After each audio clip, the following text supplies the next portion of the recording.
Ama yine geçti de bizim elden obalar. Hele yine geçti bizim evin oradan obalar, obalar.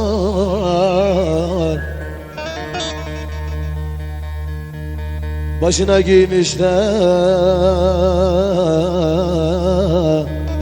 türlü var, oy bana.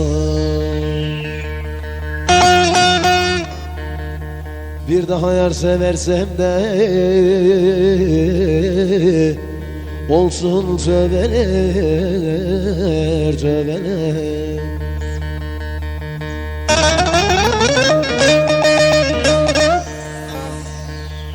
Hele 5 tane gözlü yar gidemden sonra vay ay ay ay ay vay.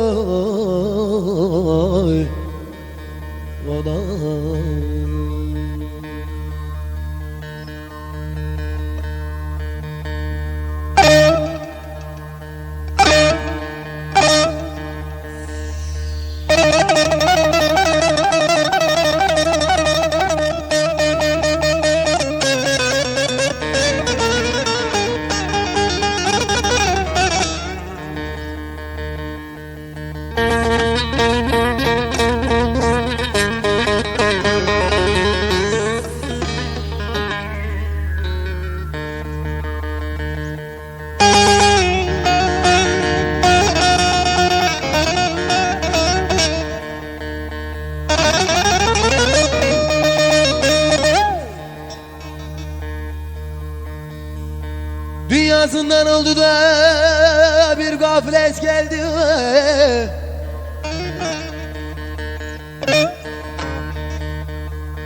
Ayrılık okudu sinemi deldi.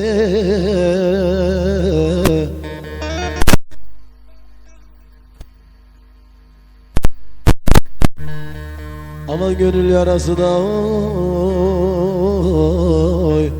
bağrımın eşte eşte. Hele 5 tane yazlı yar günenden sonra